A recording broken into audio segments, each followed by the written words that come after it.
Hello students, welcome to the class. आज की class में आप सभी का स्वागत है। तो आज हम अपने वन वर्ड सब्स्टिट्यूशन का पार्ट 3 डिस्कस करेंगे। इससे पहले वाले दो पार्ट्स में हमने वन वर्ड सब्स्टिट्यूशन को लेकर बात करी थी और उसमें भी हम उनके स्पेसिफिक टॉपिक को लेकर बात कर रहे हैं। जैसे पहले वाले पार्ट में हमने स्टडी को लेकर पढ़ा था कि अगर हम दूसरे चीज़ों को पढ़ते हैं या फिर वो लैंड हो सकता है, वो वाटर हो सकता है, तो किसी भी चीज़ को अगर हम स्टडी करते हैं और उसकी इंफॉर्मेशन इकट्ठा करते हैं उस पर्टिकुलर फील्ड में, उस पर्टिकुलर विषय में, या जिस वस्तु के ऊपर, जिस व्यक्ति के ऊपर, जिस जो प्राणी है या फिर जिसकी मैं बात करूं लिविंग थिंग्स के ऊपर, उनके ऊपर हम अलग अलग विभिन्न जो स्टडी करते हैं उनके नाम क्या होते हैं। यानी अगर स्टडी में अगर कोशिकाओं को लेकर बात करूं, सेल को लेकर बात करूं तो साइटोलॉजी बोलेंगे। अगर कोई कैंसर की स्टडी करता है तो उसको ऑन्कोलॉजी बोलेंगे, राइट। कोई अर्थ की स्टडी करेगा उसको जियोलॉजी बात करेंगे। कोई स्पेक्टिकल अर्थ के राइट उसकी बात करेगा, स्टडी को लेकर बात करेगा। कलेक्टिव स्टडी की बात करेगा, जियोग्राफी बोलते हैं। पॉलिटिकल थॉट्स और उन सब की जो बात करते हैं पॉलिटिकल साइंस बोलते हैं। तो इस तरीके के डिफरेंट टाइप के स्टडीज को हम पढ़े थे। उसके बाद पार्ट 2 के अंदर हमने फोबिया, जो आपके डर होता है, जो नेचुरल फियर होते हैं, साइकोलॉजिकल फियर होते हैं, जो हमें बाहर से मिलते हैं, फियर सोसाइटी से मिलते हैं, जो फियर्स होते हैं उनको लेकर भी हमने चर्चा करी थी। तो फोबियाज को लेकर हम चर्चा कर चुके हैं, स्टडी को लेकर हम चर्चा कर चुके हैं। अब पार्ट 3 के अंदर ऐसे ही कोई एक नया इंटरेस्टिंग टॉपिक है जिसके ऊपर हम पढ़ने वाले हैं और वो है प्लेसेस। अब प्लेसेस का मतलब स्थान। अब वो प्लेस जो है वो किसी के घर की लेकर भी बात हो सकती है, मतलब कोई जंगल में जानवर रहता हो उसकी जगह को क्या कहेंगे। कोई एक पर्टिकुलर जो हमारी लोकेशन होती है, जैसे पार्क। पार्क कैसा एक प्लेस है जहाँ पर लाइक पेड़ पौधे होते हैं, गार्डन होता है। तो इसी तरीके से तो अलग अलग प्लेसेस होती हैं। एक्वेरियम होता है। तो ऐसे ही जो प्लेसेस होती हैं उनके भी बहुत सारे नाम होते हैं और उन नामों को हमें पता होना चाहिए ताकि हमारा जो वर्ड पावर है वो बढ़े। तो वर्ड पावर को बढ़ाने के लिए मैंने आपको कुछ टिप्स दिए। आप रीडिंग करिए, आप न्यूज़पेपर पढ़ सकते हो, आप आर्टिकल्स पढ़ सकते हो, आप अच्छी नॉवेल्स पढ़ सकते हो। तो ये सब आप पढ़ोगे तो इससे आपको वर्ड के बारे में जानकारी मिलेगी और काफ़ी कुछ सीखने के लिए मिलेगा। तो इसी तरीके से जो अपनी वर्ड पावर होती है उसको बढ़ाया जाता है और आप उसी पे पूरा उस वर्ड पावर को बढ़ाने पे फोकस रखिए। तो आप जब इस तरीके से चीज़ों को पढ़ोगे तो आप अच्छे से सोच पाओगे, विचार रख पाओगे और एग्जाम में अच्छा परफॉर्म कर पाओगे, राइट। तो अब हम अपने वोकैब के जो वन वर्ड सब्स्टिट्यूशन के थर्ड पार्ट की बात करते हैं, प्लेसेस को। अब इस लेक्चर में जो अभी हम लेक्चर पढ़ रहे हैं इसमें हम क्या डिस्कस करेंगे, तो हम इसमें डेफिनेशन ऑफ प्लेस के बारे में पढ़ेंगे, यानी प्लेस होता क्या है। और प्लेस से रिलेटेड जितने भी वर्ड्स हमारे एग्जाम में पूछे जाते हैं या जो बहुत कॉमन वर्ड्स होते हैं जिनके बारे में हमें जानकारी होनी ही चाहिए, उनको हम इस लेक्चर में डिस्कस करेंगे। अब सबसे पहली बात होती है प्लेस। प्लेस का मतलब क्या होता है? देखिए, प्लेस जो है एक अपने आप में एक नाउन है। जब हमने नाउन के बारे में पढ़ा था तो आपको बताया था noun is a place, noun is a name of a place और पर्सन। नाउन एक जगह का नाम हो सकता है, एक पर्सन का नाम हो सकता है। तो ऐसे ही प्लेस एक नाउन होता है जो एक स्पेसिफिक लोकेशन हो सकती है या कोई एक पर्टिकुलर जगह हो सकती है, कोई कंट्री हो सकती है, कोई सिटी हो सकती है। इस तरीके से कोई पोजीशन हो सकती है या फिर उसका कोई सिग्निफिकेंस हो सकता है। पर्पस और सिग्निफिकेंस, किसी जगह का पर्पस होता है, पर्पस का मतलब कोई इंपॉर्टेंस होती है। जैसे धार्मिक स्थल हो गए, अब बहुत सारे धार्मिक स्थल होते हैं तो वहाँ वो जो जगह होती है उनका पर्पस होता है। अब बहुत सारी सिटी हैं, अब आप किसी सिटी में मान लीजिए आप मनाली की बात करते हो, आप काठमांडू की बात करते हो, और आप मैं बात करता हूँ शिमला की बात करते हो, मसूरी की बात करते हो, तो इनका ऊटी की बात करते हो। ये क्या पर्पस है इनका? क्योंकि ये हिल स्टेशन है, लोग पर्यटक वहाँ पर क्या जाते हैं, पर्यटन के लिए जाते हैं, यानी टूरिज्म के लिए ये फेमस है। वहीं अगर मैं बात करूं कानपुर की लेकर अगर मैं बात करता हूं और अहमदाबाद को लेकर मैं बात करता हूं, तो कानपुर में लेदर भी होता था और पहले इसको हम मैनचेस्टर ऑफ ईस्ट भी बोलते थे, राइट। और उसी तरीके से अहमदाबाद में कपड़े को लेकर बात होती है। तो ऐसी कोई जगह जो होती है वो अपने किसी पर्पस या किसी इम्पोर्टेंस की वजह से फेमस हो जाती हैं। अब हमें ऐसे क्या करना है, हमें ऐसे कॉमन नेम्स को पढ़ना है जो नेम प्लेसेस के होते हैं। किसी एनिमल की वजह से हो सकते हैं, कोई पर्सन की वजह से हो सकते हैं, या हमने वहाँ पर कुछ, जैसे म्यूजियम। म्यूजियम क्या है? म्यूजियम एक ऐसी प्लेस है जहाँ पर हम एंशियंट चीज़ों को रखते हैं, राइट। पुरानी चीज़ों को हम कहाँ पर रखेंगे? आप जो हमारे आर्टिफैक्ट्स जो होते हैं उनको हम कहाँ पर रखते हैं? म्यूजियम में रखते हैं। अब म्यूजियम में तो देखिए, म्यूजियम में आपको वो इतिहास से जुड़ी ही चीज़ें तो मिलेंगी, राइट, कोई और चीजें तो नहीं मिल सकती हैं। तो इसी तरीके से लेबोरेटरी क्या होती है, अब लेबोरेटरी मान लीजिए कोई बायोलॉजी की लेबोरेटरी होगी तो वहां पर जैव विज्ञान बायोलॉजी से रिलेटेड चीजें मिलेंगी। तो ऐसे ही प्लेसेस का अपना एक सिग्निफिकेंस होता है और उन्हीं को हम आज इस लेक्चर में चर्चा करेंगे। अब देखिए, अब बात करते हैं where are residence where monks or priest. अब मॉन्क्स क्या होते हैं, जैसे मॉन्क और प्रेस्ट का मतलब होता है पुजारी। तो ऐसी जगह जहां पर मॉन्क और पुजारी, जो मोनेस्ट्री होती है, मोनेस्ट्री हम उनको रखते हैं जो हम मॉन्क्स रहते हैं। अब मॉन्क्स मतलब जो बुद्धिज्म में देखा होगा आपने और लद्दाख के साइड या और भी किसी मोनेस्ट्री में देखा होगा, तो एक सैफ्रॉन कलर का वो अपने ऊपर वस्त्र धारण करते हैं और वो उसके बाद बुद्धिज्म लॉर्ड बुद्धा की पूजा करते हैं। तो जहाँ पर जो रेजिडेंस होता है मॉन्क्स का, उन्हें हम मोनेस्ट्री कहते हैं। जैसे हमारे यहाँ जो प्राइस्ट होते हैं, जो हमारे पंडित होते हैं हिंदुज्म की अगर बात करें, तो वो कहाँ रहते हैं, वो टेम्पल्स में रहते हैं। ऐसे ही अलग अलग जो हमारे रिलीजन हैं उनके हम जगहों के नाम भी रखे हुए हैं। चर्च हमने दिया हुआ है, टेम्पल हमने दिया है, मॉस्क दिया हुआ है, राइट, मोनेस्ट्री होती है। तो इसी तरीके से गुरुद्वारा होता है। तो ये सब प्लेस है और इनके पीछे सिग्निफिकेंस क्या है, ये रिलीजियस प्लेस है, राइट। ऐसे ही तो जहां पर मॉन्क्स रहते हैं उसको हम क्या बोलते हैं, monastery. A place where fruit trees are grown. अब देखिए, हर ट्रीज की बात नहीं हो रही है, जहां पर फ्रूट फलदायक जो पेड़ होते हैं जिनके ऊपर फल आते हैं, जैसे देखिए ऑर्चिड्स, ऑरेंज के ऑर्चिड्स होते हैं, राइट, तो उन्हें ऑर्चर्ड कहते हैं, राइट, ऑर्चर्ड कहते हैं ऐसी जगह जहां पर फ्रूट के ट्रीज हों।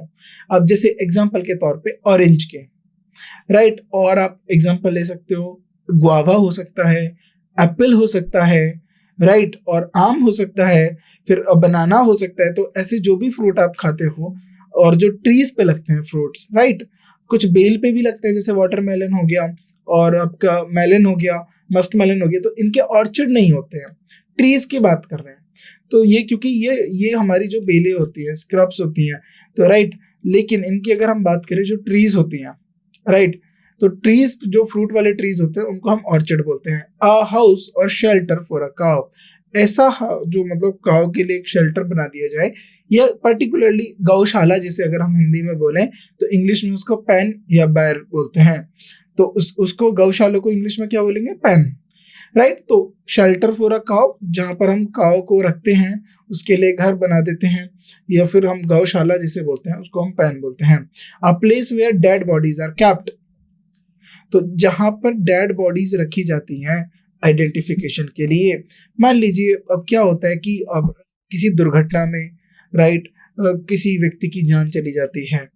अब ऐसा तो नहीं है कि उनको राइट अंतिम संस्कार तुरंत कर दिया जाएगा, नहीं, उनके परिजनों का वेट किया जाता है कि कोई आएगा, उसको आइडेंटिफाई करेगा, उसको उसके परिवार वालों को सौंपा जाएगा। तो ये आपने देखा भी होगा, आमतौर पर न्यूज़पेपर में आइडेंटिफिकेशन के लिए फोटोज भी आती हैं। तो ऐसी जब कोई व्यक्ति इस तरीके से उनकी मृत्यु हो जाती है, तो उनको जो पुलिस होती है एक ऐसी सेफ जगह पर रख देती है जहाँ पर उनके परिजन आए और उनकी आइडेंटिफिकेशन यानी उनके बारे में पता करें और उन्हें साथ ले जाते हैं। तो उस जगह को हम क्या बोलते हैं, मॉर्ग बोलते हैं। उसे हम क्या बोलते हैं, मॉर्ग, राइट, मॉर्ग, क्या बोलते हैं, मॉर्ग। तो a place where dead bodies are kept for identification. A place where medicines are compounded, तो जहां पर मेडिसिन्स दी जाती है, तो डिस्पेंसरी होता है, मेडिकल स्टोर्स को हम डिस्पेंसरी बोलते हैं, right, dispensary. An ornamental glass बोतल for holding wine and or other alcoholic drinks.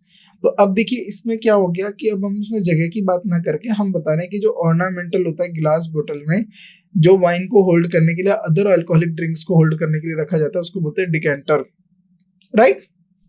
The sleeping rooms in a college और पब्लिक इंस्टीट्यूशंस, देखिए होटल और डोरमेट्री में थोड़ा फर्क होता है।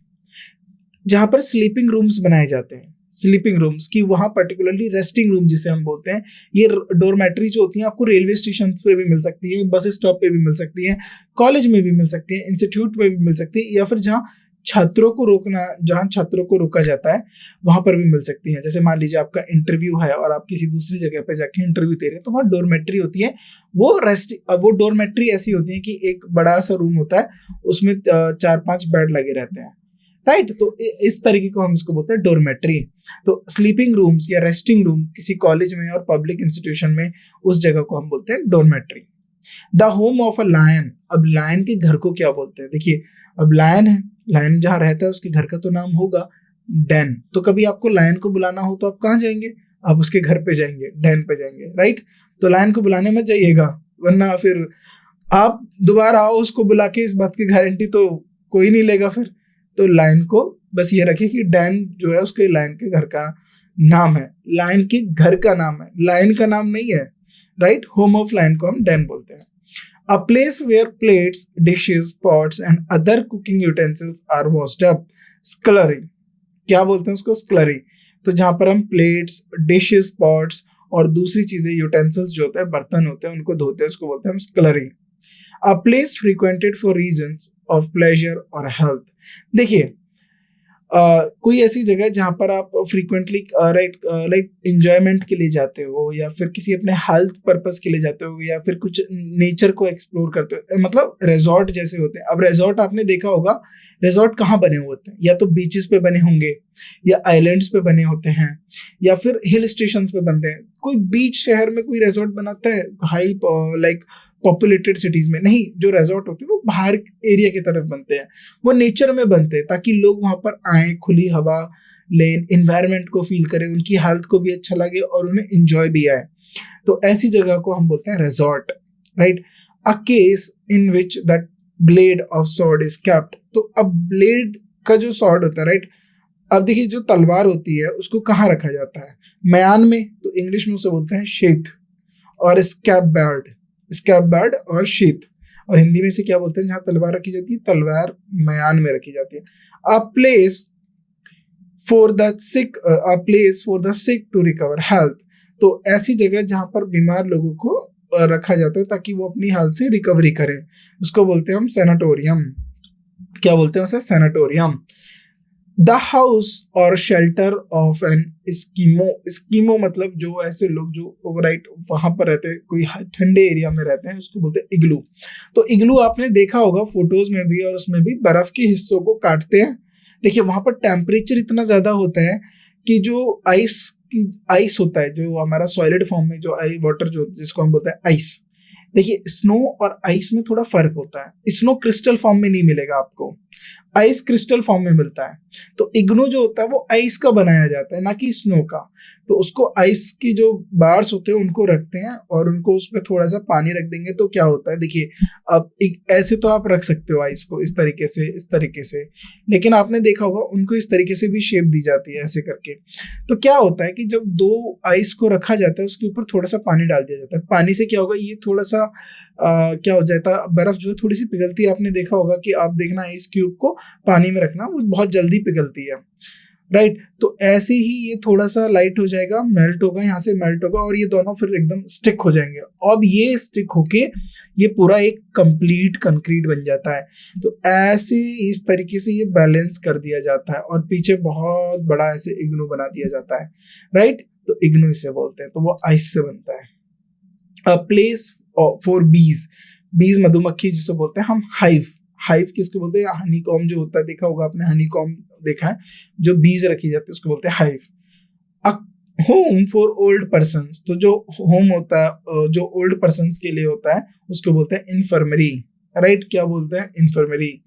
A wooden box with a front of wire, right, a wooden box with a front of wire for rabbits, right. तो Hutch जो रैबिट्स के लिए रखा जाता है, हच। देखिए फ्रंट ऑफ वायर इस तरीके से एक वुडन बॉक्स होता है, उसमें इस तरीके से जाले लगा दिए जाते हैं, इसको हम बोलते हैं हच, राइट।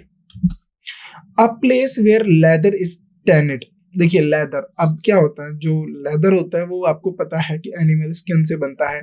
तो जो डेड एनिमल्स हो जाते हैं तो उनकी स्किन से लेदर बना दिया जाता है। अब लेदर ऐसा नहीं है कि स्किन को सीधे ही लेदर में बना दिया जाता है, उसके पीछे का एक प्रोसेस होता है पूरा स्किन को लेदर में कन्वर्ट करने का। जो आपके पास लेदर के मटेरियल बन रहे होंगे और वो जिससे बना है, जिस स्किन से बना है, जिस एनिमल की स्किन से बना है, एक प्रोसेस होता है। वो प्रोसेस कहाँ पर होता है? टैनिड। उस लेदर को कहाँ पर टैनिड किया जाता है? टैनरी। कहाँ पर टैनिड किया जाता है? जो उस जिस जगह पे उसको टैनिड किया जाता है उसका नाम होता है tannery, right. A place where horses are kept, तो ऐसी जगह जहां पर घोड़ों को रखा जाता है, हॉर्सेस को रखा जाता है, स्टेबल। अब हिंदी में हम क्या इसको बोलते हैं? स्तबल, राइट। हिंदी में क्या बोलते हैं हम इसको? स्तबल, राइट। तो इंग्लिश में स्टेबल। तो अ प्लेस फॉर क्लोथ्स, तो अब ये आपने घर में भी देखा होगा।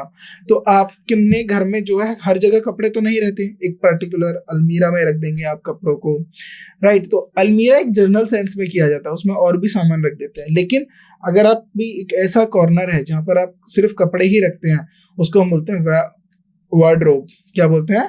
वार्डरोब। तो वार्डरोब क्या होता है? जहां पर आप अपने कपड़े रखते हैं। A place where pigs are kept, तो जहां पिग्स को रखा जाता है उस जगह को क्या बोला जाता है? Stay, right. तो स्टे का मतलब क्या होता है? जहां पर पिग्स को रखा जाता है, राइट। अब नाउ आगे, a place where ammunition is hidden. देखिए, एक ऐसी जगह जहां पर एम्यूनेशन को रखा जाता है, राइट। एम्यूनेशन का मतलब क्या होता है? जो वेपन्स होते हैं आपके, और हिडन छुपा के रखा जाता है, उसको बोलते हैं हम कैश। इसको क्या कैच ही नहीं पढ़ेंगे, इसको पढ़ेंगे कैश। कैश ये हिडन होता है, कैश का मतलब होता है हिडन, किसी चीज को छुपा के रखा जा रहा है। तो a place where ammunition is hidden, cache. अब देखिए, मोबाइल में भी ऐसे ही होता है। मोबाइल या जो आपके इलेक्ट्रॉनिक डिवाइस होता है उसमें कैश मेमोरी होती है, वो हिडन मेमोरी होती है। तो आप जाके उस कैश मेमोरी को क्लीन करते हो, राइट। तो फिर उससे क्या होता है? आपका जो सिस्टम है वो थोड़ा सा फास्ट होने लगता है। तो कैश मतलब वो छुपी रहती है, वो नॉर्मली डिस्प्ले नहीं होती है। तो ऐसी जगह जहां पर एम्यूनेशन को रखा जाएगा छुपा के, उसको बोलते हैं हम cache. A place where birds are kept, तो जहां पर बर्ड्स को रखा जाता है, एवरी। एवरी और एवीज, देखिए एवीज जो वर्ड है ना, वो बर्ड्स के लिए दिया गया है। एवीज बर्ड जो है बर्ड्स के लिए दिया गया है, उसको बोलते हैं एवरी। और अ प्लेस फॉर बर्ड्स, और बर्ड्स को क्या होता है? केज। अब केज क्या होता है? देखिए, मान लीजिए अब ये जो केज है, आप इस तरीके से देखा होगा आपने, ऐसे इसको हुक को टांग देते हैं और ऐसे ये जाल में बर्ड्स को रख दिया जाता है। तो इसमें अगर कोई एक पर्टिकुलर वर्ड लाके रख दिया तो इसको बोलते हैं केज, पिंजड़ा।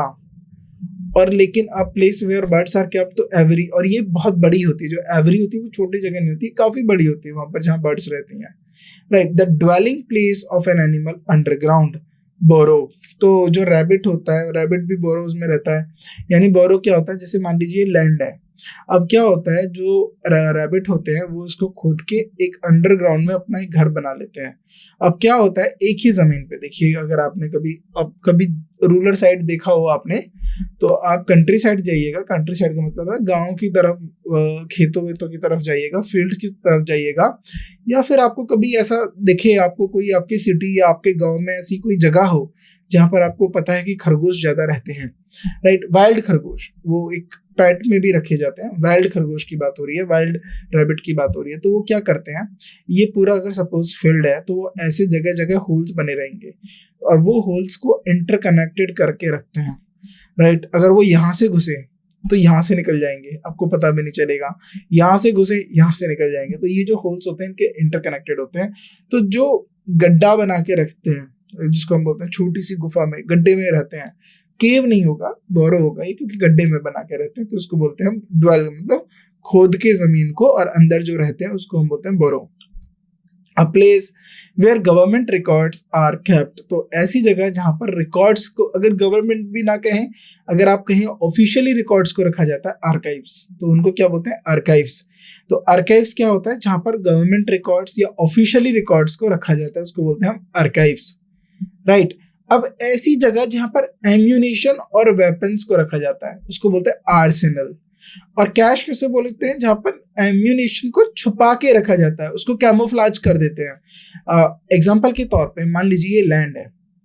अब क्या होता है कि बहुत चांसेस होते हैं कि किसी ड्रोन या कोई एरोप्लेन ऊपर से जाए, और या फिर किसी सैटेलाइट से जो एम्यूनेशन जहां पर रखे जाते हैं, वेयर हाउसेस या आर्सेनल के फोटोज कोई ले ले, पिक कर ले, तो उनको छुपा दिया जाता है।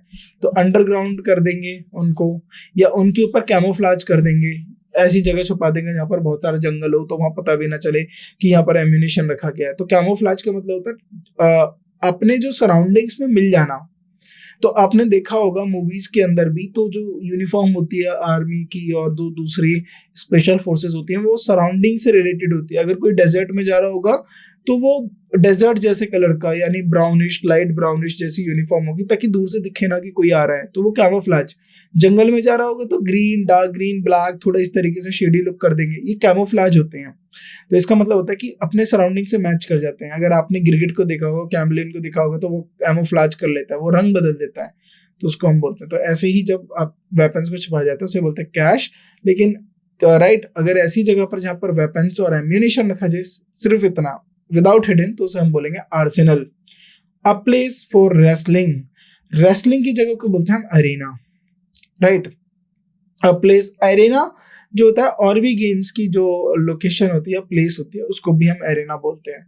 A place for lunatics and political refugees, asylum, right. Lunatics और पॉलिटिकल रिफ्यूजीज को कहां पर रखा जाता है? Asylum. A place with gambling tables, तो कसीनो, कसीनो में क्या होता है? गैम्बलिंग होता है, जहां गैम्बलिंग, तो उसको हम बोलते हैं हिंदी में सट्टाबाजी, राइट। तो जहां पर गैम्बलिंग हो जाता है, यहाँ पर गैम्बलिंग टेबल्स रखे जाते हैं, गेम्स इस तरीके से खिलाए जाते हैं, उसको बोलते हैं कसीनो। द हाउस और shelter of a Swiss peasant, उसको बोलते हैं हम शैलेट। द हाउस और शेल्टर फॉर अ जिप्सी, इसको बोलते हैं हम कारवान, राइट। जिप्सी के हाउस या शेल्टर को हम क्या बोलेंगे? कारवान।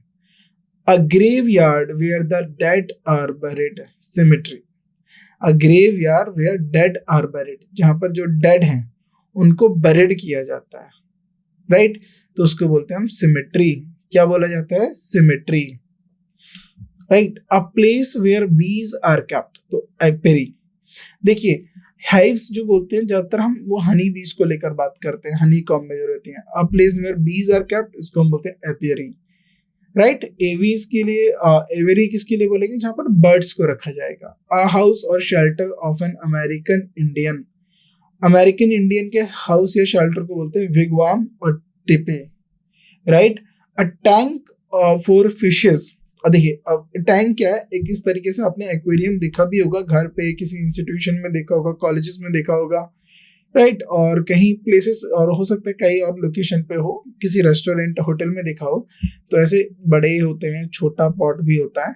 तो एक फिश होगी इसमें पॉट में, एक बड़े से टैंक में बहुत सारी फिशेस होती हैं, राइट। तो वहां पर उन फिशेस को रखा जाता है, उसको बोलते हैं aquarium. A place where animals are slaughtered for the market, abattoir. Abattoir को हम बोलते हैं हिंदी में, एबिटोर को बूचड़ खाना।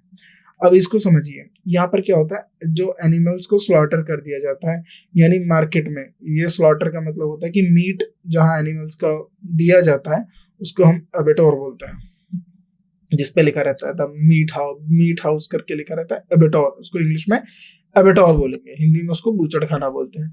अ स्क्वेरल्स होम, तो स्क्वेरल, गिलहरी के घर को क्या बोलेंगे? ड्रे। अ हाउस और बॉक्स इन विच पीजन्स और डोव्स लिव, तो एक ऐसा हाउस या ऐसा बॉक्स जहां पर पीजन्स, कबूतर, राइट, और डोव्स रहते हैं, तो उसको हम क्या बोलते हैं? Dovecote. क्या बोलेंगे? Dovecote. A paradise with perfect bliss, ellipsium. क्या बोलेंगे? Elysium, right. Elysium, not ellipsium, elysium. A paradise with perfect bliss, elysium, right. Elysium बोलेंगे इसे हम। द हाउस और शेल्टर ऑफ एन अरब, तो किसी अरब, अरब मतलब अरब के जो लोग हैं उनके घर या शेल्टर को बोलते हैं द्वार, राइट। और इसको दो बार पढ़ेंगे इसको, राइट, दो बार। A residence for nuns, convent, तो आपने देखा होगा कॉन्वेंट स्कूल्स, तो नन जो होती हैं उनको, उनके रेजिडेंस को बोलते हैं convent. Cremation ground where the last funeral, देखिए ये जो क्रीमेशन ग्राउंड है ना, cremation ground where the last funeral rites are performed, इसको बोलते हैं हम क्रीमेटोरियम। क्रीमेटोरियम को कहते हैं क्रीमेटोरियम, इसको हम बोलते हैं जहां पर लास्ट फ्यूनरल राइट्स लिए जाते हैं, और जहां पर बॉडी को बरीड किया जाता है उसको बोलते हैं graveyard. A place for luggage at a railway station, clock room, तो आपने ये यूज भी किया होगा, रेलवे स्टेशन पे क्लॉक रूम होते हैं, वहां पर अपने लगेज को रख देते हैं, तो उसको हम बोलते हैं cloak room. A nursery where children of working parents are cared for while their parents are at work, तो ये आजकल बहुत चर्चा में रहता है कि ऐसी जगह जहां पर बच्चों का ख्याल रखा जाए वर्किंग पेरेंट्स के, यानी ऐसे बच्चे जिनके फादर और मदर यानी पेरेंट्स जो हैं वो वर्किंग हैं और बाद में उनका कोई ख्याल रखने के लिए चाहिए तो वो अपने जो बच्चे होते हैं उनको कहीं छोड़ देते हैं। कौन सी जगह पर छोड़ते हैं उनकी देखभाल करने के लिए, उसको बोलते हैं कृषि, कृषि बोलते हैं उसे, right. A place for storing grain, तो ग्रेनरी, ग्रेनरी का मतलब होता है जहां पर अनाज रखा जाता है। A place for housing aeroplanes, तो जहां पर एरोप्लेन्स को बनाया जाता है, hanger, right. The place for housing aeroplanes मतलब रखा जाता है, नॉट बनाया जाता है, रखा जाता है, वहां उनके मेंटेनेंस का भी काम होता है, राइट। तो घर में तो सब कुछ ही होता है, तो मेंटेनेंस का भी काम होगा, तो हैंगर होता है। तो हैंगर इस तरीके से रहते हैं, अगर आपने देखा होगा तो ये ऐसे ओवल शेप में रहेंगे और इसके अंदर ये इस तरीके से इनके अंदर एरोप्लेन्स रहते हैं, क्योंकि एरोप्लेन्स की बहुत बड़े विंग्स होते हैं, तो इस तरीके से वो रहेंगे, तो इसको बोलते हैं hangar, right. A nest of a bird of prey, तो इसको बोलते हैं eyrie, eyrie or aerie, aerie. A place where athletic exercises are perform, एक ऐसी जगह जहां पर एथलेटिक एक्सरसाइज परफॉर्म किया जाए, जिम्नेजियम, राइट। जिम्नाजियम क्या होता है, एथलेटिक्स एक्सरसाइज परफॉर्म करा जाता है, इसको शॉर्ट में जिम भी बोल देते हैं, right. A place for keeping और ब्रीडिंग इंसेक्ट्स, तो ऐसी जगह जहां पर इंसेक्ट्स को रखा जाता है, इंसेक्टेरियम, इंसेक्टेरियम का मतलब ऐसी जगह जहां पर जो इंसेक्ट्स हैं उनको रखा जाता है, right. A place for shelter for a dog, देखिए केनल, केनल जो होता है ये डॉग के घर का नाम होता है। तो देखा होगा आपने, जो काफी लोग डॉग रखते हैं तो वो क्या करते हैं, एक लकड़ी का ऐसा घर बनवा लेंगे डॉग के लिए, इस तरीके से छोटा सा, उसका भी अपना घर हो जाता है डॉग का, बताइए। तो डॉग के घर का नाम होता है केनल, केनल किसका नाम होता है, डॉग के घर का नाम, राइट। द हाउस और शेल्टर ऑफ अ किर्गिस, किर्गिस जो लोग होता है उनके घर और शेल्टर का नाम होता है कबितका, कबितका क्या होता है, किर्गिस के लोगों के घर और शेल्टर का नाम होता है। The resting place of a wild animal, layer, तो लेयर ऐसा वर्ड है जो आपने मोस्टली सुना होगा डिस्कवरी पे। तो डिस्कवरी पे जो नेशनल ज्योग्राफिक जो चैनल होते हैं, तो इन पे क्या होता है कि जब शो दिखाए जाते हैं, राइट, बड़े बड़े नेशनल पार्क में जाते हैं या फिर ऐसे वाइल्ड जगह पे जाते हैं जहाँ वाइल्ड एनिमल्स रहते हैं, तो क्या होता है कि बहुत जगह पेड़ होते हैं, तालाब होता है, तो वहां पर क्या होता है कि सिम्टम्स होते हैं, उनके पंजों के निशान होंगे, उनका वेस्ट पड़ा होगा वाइल्ड एनिमल्स का, तो बताते हैं डिस्कवरी वाले कि this is a layer of particular animal, ये किसी वाइल्ड एनिमल का यहाँ पर रेस्टिंग प्लेस है, तो वो कभी आता होगा शिकार करने, देन यहाँ पर धूप या किसी और वजह से यहाँ पर आराम करता होगा, रेस्ट करता होगा, तो उसको बोलते हैं layer, layer, right. A portable case for holding papers, drawing etcetera, portfolio, portfolio क्या होता है, अ पोर्टेबल केस होल्डिंग पेपर्स और ड्राइंग एक्सेट्रा। पोर्टफोलियो दूसरे सेंस में भी यूज किया जाता है, राइट, एजेंडा को भी पोर्टफोलियो की तरह पे लिया जाता है, right. A place where dead bodies are kept for postmortem, mortuary, right. तो डेड बॉडीज को पोस्ट मॉर्ग क्या होता था, जहां पर डेड बॉडीज को आइडेंटिफाई करने के लिए रखा जाता था, लेकिन जहां पर डेड बॉडीज को पोस्टमार्टम करने के लिए रखा जाता है, यह जानने के लिए कि जो उनकी मृत्यु है उसके पीछे का कारण क्या है, तो उसको हम बोलते हैं mortuary. A place where water is collected and stored, reservoir, तो वाटर के बड़े बड़े रिजर्वेयर्स बनते हैं, डैम बनता है, तो डैम भी हो सकता है इसका, place where water is collected and stored, dam, तो उसको हम डैम भी बोल सकते हैं, रिजर्वेयर भी बोल सकते हैं। तो रिजर्वेयर क्या होता है, काफी बड़े बड़े रिजर्वेयर्स होते हैं, वाटर रिजर्वेयर्स होते हैं, तो वहां पर क्या होता है, पूरी नदी के पानी को रोक के और उस पूरे पानी को बहुत बड़े एरिया में इकट्ठा कर लेंगे, तो क्या होता है, पानी बहुत ज्यादा हो जाता है, राइट। तो जब पानी बहुत ज्यादा हो जाएगा तो उस पे वो फोर्स डालेगा डैम की वॉल पे बाहर निकलने के लिए, राइट, प्रेशर बनाएगा, राइट, तो ये पूरा एकदम इस तरीके से धक्का देगा, तो फिर उसमें से एक छोटे से होल में से ये पानी निकालेंगे। तो जो पानी, देखिए अब एरिया, अब फोर्स, अब अगर आपने प्रेशर पढ़ा हो तो फोर्स अपॉन एरिया, फोर्स बहुत ज्यादा है और एरिया भी बहुत कम है, तो प्रेशर बढ़ जाएगा, तो पानी बहुत तेजी से निकलता है, तो उसके बीच में क्या कर देते हैं, सिंपल एक फैन लगा देंगे और ये रोटेट करेंगे। फैन का मतलब वो फैन नहीं होता, वो टरबाइन होता है एक्चुअली, तो आपको समझाने के लिए मैं फैन बना देता हूँ। तो फिर वो इस तरीके से रोटेट होने लगता है, तो रोटेट होने लगेगा तो क्या होता है, फिर उससे इलेक्ट्रिसिटी प्रोड्यूस हो जाती है। तो वाटर रिजर्वेयर्स होते हैं, इसको वाटर सप्लाई करने के लिए भी यूज किया जाता है। फॉर एग्जांपल कैसे, मान लीजिए कोई नदी इधर से आ रही है और इधर वाले एरिया में पानी नहीं है, मतलब ये कोई 100 किलोमीटर दूर का इधर एरिया है जिधर पानी नहीं है, सूखा पड़ता है, तो यहाँ पर नदी के पानी को रोकेंगे, यहाँ पर इसके फ्लो को थोड़ा कम कर देंगे और इसमें से थोड़ा सा एक कैनाल निकाल के इधर भेज देंगे ताकि इधर पानी हो। तो इसका एक एग्जाम्पल है इंदिरा गांधी कैनाल, उसके बारे में पढ़िएगा।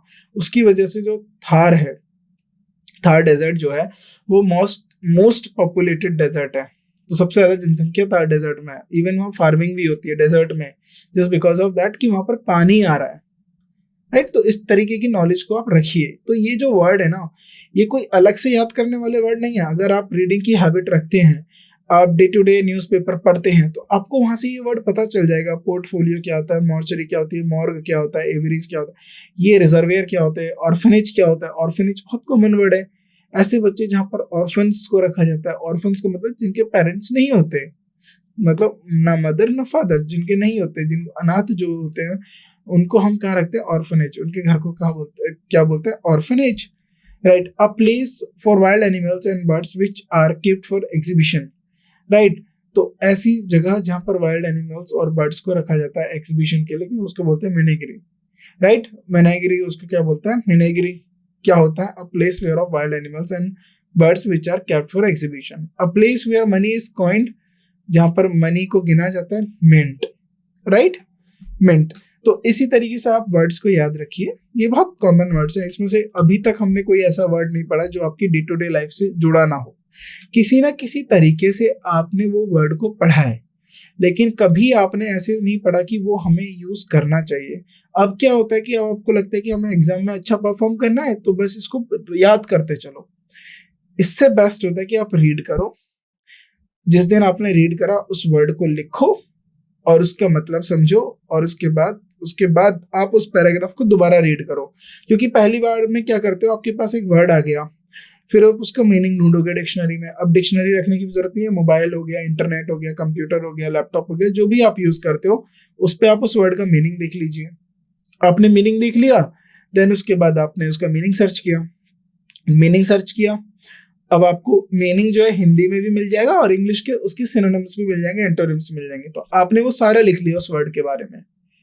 ऐसे ही अगर एक पैराग्राफ में अगर मैं ये बात कहूँ आपसे कि आपने 200 वर्ड्स का एक पैराग्राफ पढ़ा या 200 वर्ड का एक आर्टिकल पढ़ लिया, तो उसके अंदर से 10 वर्ड ऐसे थे जो आपको नहीं आए।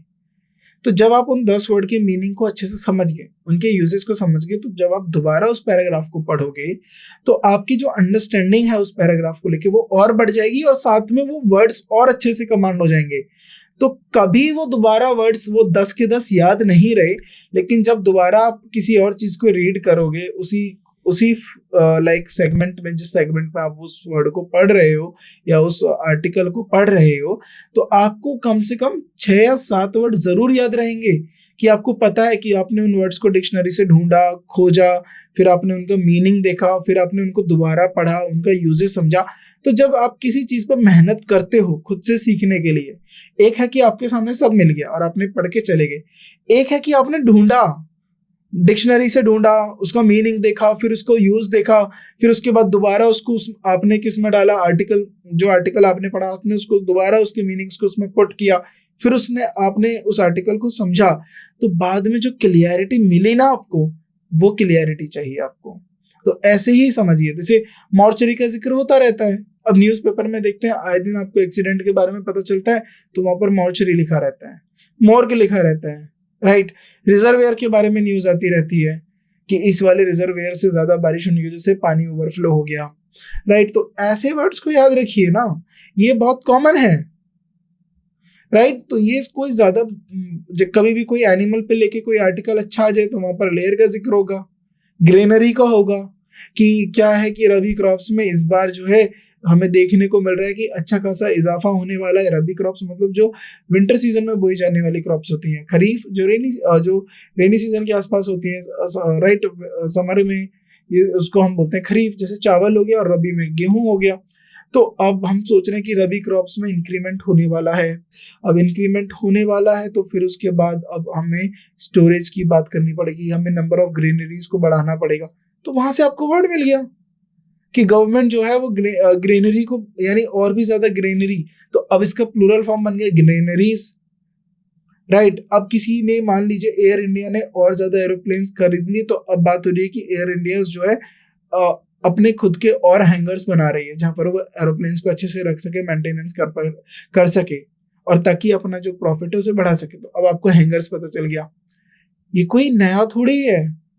आए दिन स्पोर्ट्स रहते हैं, जिम्नाजियम, और आप खुद भी अगर फिजिकल अपनी फिटनेस पे ध्यान दे तो आपको पता रहेगा, क्लॉक रूम के बारे में पता रहेगा, राइट, सिनेमेटोरियम के बारे में पता रहेगा, कॉन्वेंट के बारे में पता रहेगा, डोव कोट के बारे में। तो ये बहुत कॉमन वर्ड्स हैं। तो जितना ज्यादा आप newspaper, magazines, articles, reading habit डालेंगे उतना ज्यादा अच्छा वोकैब सीखेंगे। देखिए वोकैब आप कितना भी, कोई भी स्टैंडर्ड बुक रख लीजिए, उसको कितना भी रीड करते रहिए, एक टाइम के बाद आप भूल जाएंगे अगर आपने रीडिंग हैबिट नहीं रखी।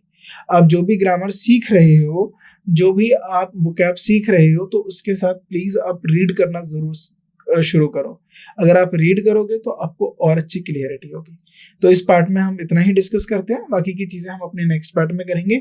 फिर कोई और नया टॉपिक होगा जिसके ऊपर हम वन वर्ड के अंदर डिस्कस करेंगे और अच्छे कुछ नए वर्ड सीखेंगे। तब तक के लिए आप रीड करिए, कुछ अच्छी बुक रीड करिए। मैं सजेस्ट कर देता हूँ, अगर आपको कुछ पढ़ना हो तो होमो सेपियंस पढ़ सकते हो, होमो ड्यूस पढ़ सकते हो। दीज आर गुड बुक्स, ये अच्छी लायक है, ये पढ़ने लायक बुक्स हैं। और आप अपनी क्लास 11-12 की और 9-10 की जो NCERT की बुक आती है उनको पढ़ सकते हो। उसके अंदर काफ़ी अच्छी स्टोरीज रहती हैं, अलग अलग डोमेन से, कोई साइंटिफिक पे है, कोई इन्वायरमेंट पे है, कोई किसी की ऑटोबायोग्राफी का कोई हिस्सा हो गया, राइट, किसी की एक कहानी हो गया, फिक्शन हो गया, नॉन फिक्शन हो गया, इस तरीके से आपको मिल जाएगा। न्यूज़पेपर में आर्टिकल्स आते रहते हैं, आए दिन कोई भी इंग्लिश का न्यूज़पेपर देख लीजिए, उसमें एक आर्टिकल का सेगमेंट होता है, 2 या 3 आर्टिकल्स आपको वहां से मिल जाएंगे। फिर कुछ अच्छी न्यूज़ मिल जाएंगी, कोई अच्छी इनोवेटिव की, कुछ गवर्नमेंट की अच्छी स्कीम्स की, इम्प्लीमेंटेशन की, कुछ नया देश दुनिया में हो रहा है। तो आपको करंट अवेयरनेस जो है, करंट अफेयर्स के बारे में भी नॉलेज मिल रही है, और साथ साथ आपकी इंग्लिश और वोकैब भी इंप्रूव हो रही है। तो आपकी क्या और आपकी पर्सनालिटी में भी इंप्रूवमेंट हो रहा है। तो अब ये क्या हो रहा है, होलिस्टिक डेवलपमेंट तो हो रहा है। तो इसीलिए रीडिंग हैबिट बहुत जरूरी होती है। तो आज की क्लास को हम यही एंड करते हैं, बाकी का जो हम वन वर्ड सब्स्टिट्यूशन का नेक्स्ट पार्ट में और भी वर्ड्स को डिस्कस करेंगे। तब तक के लिए आप इनको अच्छे से पढ़िए और इनकी प्रैक्टिस करिए। Thank you so much.